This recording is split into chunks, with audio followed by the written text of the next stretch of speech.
প্রচলিত মত অনুসারে শঙ্কর বিজয়ম নামক বইগুলোতে শঙ্করের জীবনকথা লেখা আছে। এই বইগুলি আসলে মহাকাব্যের আকারে পদ্য লেখা, ইতিহাসসম্মত জীবনী ও প্রচলিত কিংবদন্তির মিশ্রণ। এই জাতীয় কাব্যধারায় সবথেকে গুরুত্বপূর্ণ তিনটি বই হল মাধব শঙ্কর বিজয়ম, চিদবিলাস শঙ্কর বিজয়ম ও কেরলীয় শঙ্কর বিজয়ম। শঙ্কর এক রক্ষণশীল হিন্দু পরিবারে জন্মগ্রহণ করেছিলেন। তার বাবার নাম ছিল শিবগুরু ও মায়ের নাম ছিল আরজাম্বা। তারা অধুনা কেরল রাজ্যের অন্তর্গত কালাডি গ্রামে জন্মগ্রহণ করেন। জনশ্রুতি, শঙ্করের বাবা-মা অনেকদিন ধরেই নিঃসন্তান ছিলেন। তাই তারা ত্রিশূরের বৃষভচল শিবমন্দিরে পুত্র কামনা করে পুজো দেন। এরপর আদ্রা নক্ষত্রের বিশেষ তিথিতে শঙ্করের জন্ম হয়। শঙ্কর যখন খুব ছোট তখন তার বাবা মারা যান। এই জন্য শঙ্করের উপনয়নে দেরি হয়। পরে তার মা উপনয়ন করান। শঙ্কর ছেলেবেলা থেকেই খুব বিদ্বান ছিলেন। মাত্র ৮ বছর বয়সে তিনি ৪টি বেদ আয়ত্ত করে নেন। ৭ বছর বয়স থেকে শঙ্কর সন্ন্যাস গ্রহণের দিকে ঝুঁকেছিলেন, কিন্তু তার মা তাকে অনুমতি দিতে চাইছিলেন। শেষে তিনি খুব আশ্চর্যজনকভাবে মায়ের অনুমতি পান। কথিত আছে, একদিন তিনি পূর্ণা নদীতে স্নান করছিলেন। এমন সময় একটি কুমির তার পা কামড়ে ধরে। শঙ্করের মাও সেই সময় পূর্ণার তীরে উপস্থিত ছিলেন। তিনি মাকে বলেন, মা, যদি সন্ন্যাস গ্রহণের অনুমতি দেন তাহলে কুমিরটি তার পা ছেড়ে দেবে। ছেলের প্রাণ বাঁচাতে মা তাকে সন্ন্যাস গ্রহণের অনুমতি দিলেন। তারপর থেকে কোনো দিন পূর্ণা নদীতে কোনো কুমিরকে দেখা যায়নি। শঙ্কর কেরল ত্যাগ করে গুরুর খোঁজে উত্তর ভারতের দিকে রওনা হলেন।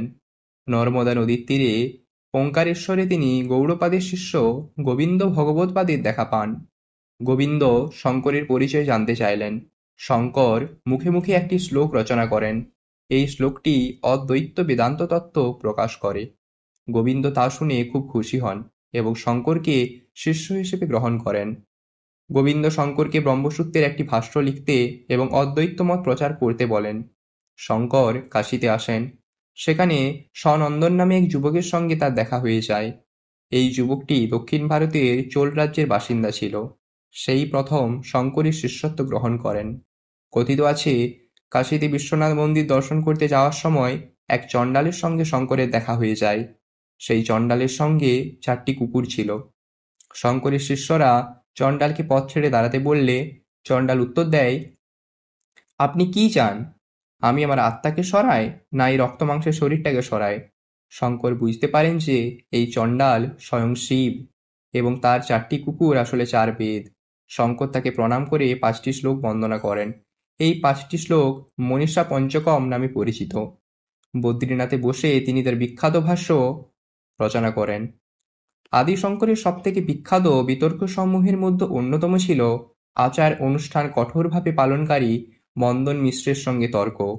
মন্দন মিশ্র এ দৃষ্টিভঙ্গি ধারণ করতেন যে গৃহস্থের জীবন একজন সন্ন্যাসীর জীবনের থেকে অনেক শ্রেয়। সে সময়ে ভারতব্যাপী এ দৃষ্টিভঙ্গিকে ব্যাপকভাবে সম্মান করা হতো। তাই আদি শঙ্করের বিতর্ক করা গুরুত্বপূর্ণ ছিল। মন্দন মিশ্রের গুরু ছিলেন বিখ্যাত মীমাংসা দার্শনিক কুমারিলা ভট্ট। শঙ্কর কুমারিলা ভট্টের সাথে একটি বিতর্ক চান এবং তার সঙ্গে প্রয়াগে দেখা করেন, যেখানে তিনি তার গুরুর বিরুদ্ধে করা পাপের জন্য অনুশোচনা করার জন্য নিজেকে একটি মৃত্যু জ্বলন্ত চিতাতে সমাহিত করেছিলেন। কুমারিলা ভট্ট তার বৌদ্ধ গুরুর নিকট মিথ্যা বলেছিলেন, বৌদ্ধ দর্শন শিখেছিলেন, একে অসত্য অমূলক বলে প্রতিপন্ন করার জন্য। বেদ অনুসারে কেউ গুরুর কর্তৃকের অধীনে থেকে তার অজ্ঞাতসারে কিছু শিখলে তা পাপ বলে বিবেচিত হয়। সুতরাং কুমারিলা ভট্ট তার পরিবর্তে আদি শঙ্করকে মহিষমতিতে, যাহা বর্তমানে বিহারের সহরসা জেলার মহিষী নামে পরিচিত, গিয়ে সেখানে মন্দন মিশ্রের সাথে দেখা করে তার সঙ্গে বিতর্ক করতে বলেন। পরে অনেক বিতর্ক করার পর মন্দন মিশ্র পরাজয় স্বীকার করে। যেখানে মন্দন মিশ্রের সহধর্মিণী উভয়া ভারতী বিচারক হিসেবে কাজ করেন। উভয়া ভারতী তখন আদি শঙ্করকে বিজয় সম্পূর্ণ করার জন্য তার সঙ্গে বিতর্কে প্রতিদ্বন্দ্বিতা করার জন্য আহ্বান জানান। তিনি আদি শঙ্করকে পুরুষ ও মহিলার মধ্যে যৌন সংক্রান্ত বিষয়ে প্রশ্ন করেন, যে বিষয়ে শঙ্করাচার্যের কোনো জ্ঞান ছিল না, কারণ তিনি ছিলেন কুমার এবং সন্ন্যাসী। শ্রী শঙ্করাচার্য ১৫ দিনের বিরতি চান। লোককাহিনী অনুসারে তিনি পরকায়া প্রবেশের, যাহা আত্মা এবং নিজের দেহ থেকে বের হয়ে অন্য দেহে প্রবেশ, তার একটি শিল্প তিনি সেটি ব্যবহার করেন এবং তার নিজের দেহ থেকে বের হয়ে তার শিষ্যদের দেখাশোনা করার জন্য বলেন এবং দৈহিকভাবে একজন রাজার মৃতদেহে প্রবেশ করেন। গল্পে আছে যে রাজার 2 স্ত্রীর নিকট তিনি ভালোবাসা শিল্পের সকল জ্ঞান অর্জন করেন। আদি শঙ্কর তারপর তার শিষ্যদের সাথে নিয়ে মহারাষ্ট্র ও শিলশৈলম ভ্রমণ করেন। শ্রী শৈলে তিনি শিবের প্রতি ভক্তিমূলক স্ত্রোতগীত সীমানন্দ লাহিড়ী রচনা করেন। মাধবীয়া শঙ্করা বিজয়াম অনুসারে যখন শঙ্কর কপালিকা দ্বারা বলি হতে যাচ্ছিলেন, পদপদাচার্যের প্রার্থনায় উত্তরস্বরূপ ভগবান নরসিংহ শঙ্করকে রক্ষা করেন। ফলস্বরূপ আদি শঙ্কর লক্ষ্মী নরসিংহ স্রোত রচনা করেন। তারপর তিনি গোকর্ণ, হরিশঙ্করের মন্দির এবং কল্লুরে মূকাম্বিকা মন্দির ভ্রমণ করেন। কল্লুরে তিনি এক বালককে শিষ্য হিসেবে গ্রহণ করেন, যে বালকটিকে তার পিতামাতা বাকশক্তিহীন বলে মনে করতেন। শঙ্কর তার নাম দেন হস্তামলকাচার্য, যার অর্থ যিনি নিজেকে পরিষ্কারভাবে উপলব্ধি করেছেন।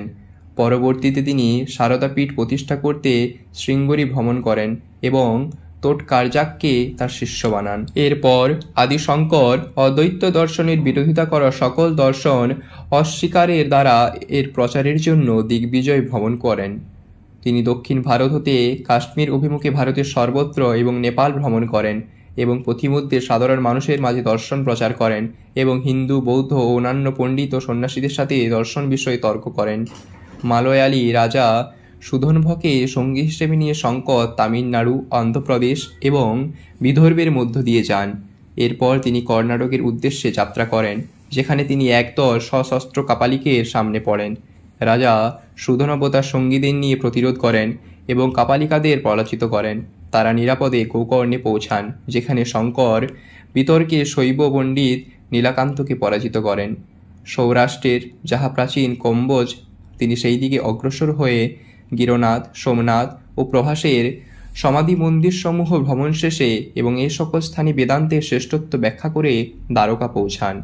উজ্জয়িনীর ভেদ ও অভেদ দর্শনের প্রস্তাবক ভট্ট ভাস্কর হতগর্ব হলেন। উজ্জয়িনীর সকল পণ্ডিত আদি শঙ্করের দর্শন গ্রহণ করলেন। এরপর তিনি বাহলিকা নামক এক জায়গায় দার্শনিক বিতর্কে জৈনদের পরাজিত করেন।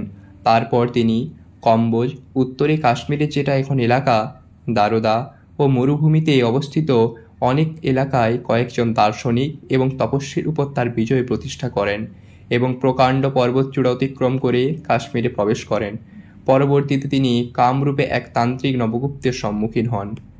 আদি শঙ্কর কাশ্মীরে, বর্তমানে যাহা পাকিস্তান দখলকৃত কাশ্মীর, সেখানে সারদাপীঠ ভ্রমণ করেন। মাধবীয়া শঙ্কর বিজয়ম অনুসারে এ মন্দিরে 4টি প্রধান দিক থেকে পণ্ডিতদের জন্য 4টি দরজা ছিল। দক্ষিণ দরজা কখনোই খোলা হয়নি, যা নির্দেশ করত যে দক্ষিণ ভারত থেকে কোনো পণ্ডিত সারদাপীঠে প্রবেশ করেনি। সকল জ্ঞানের শাখা, যেমন মীমাংসা, বেদান্ত এবং অন্যান্য হিন্দু দর্শনের শাখাসমূহে সকল পণ্ডিতকে বিতর্কে পরাজিত করে আদি শঙ্কর দক্ষিণ দরজা খোলেন। তিনি সে মন্দিরের সর্বোৎকৃষ্ট জ্ঞানের সিংহাসনে আরোহণ করেন। তার জীবনের শেষ দিকে আদি শঙ্কর হিমালয়ের এলাকা কেদারনাথ, বদ্রীনাথে যান এবং বিদেহে মুক্তি লাভ করেন। কেদারনাথ মন্দিরের পেছনে আদি শঙ্করের প্রতি উৎসর্গীকৃত সমাধি মন্দির রয়েছে। আদি শঙ্করাচার্য অদ্বৈতবাদী ধারণায় বিশ্বাসী ছিলেন। তিনি বলেন যে ব্রহ্মই হলো একমাত্র সত্য, এই জগৎ ব্রহ্মময়। তার মতে সঠিক বিদ্যা না থাকার ফলে মানুষ ব্রহ্মকে বুঝতে পারে না। আত্মাই হলো ব্রহ্ম।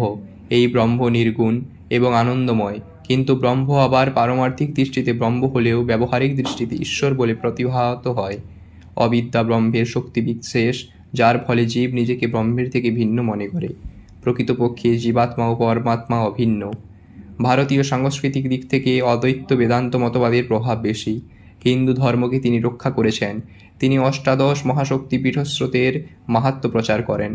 আদি শঙ্করাচার্য অদ্বৈতবাদী দর্শন শাস্ত্রের প্রবক্তা। তিনি ভারতের প্রধান 4টি ধাম ভ্রমণ করেন এবং সেখানে মঠ প্রতিষ্ঠা করেন। তিনি প্রায় সকল হিন্দু দেবদেবীর উদ্দেশ্যে স্ত্রোত রচনা করেন। শঙ্করাচার্যকে নিয়ে বহু ভাষায় বহু চলচ্চিত্র তৈরি হয়েছে।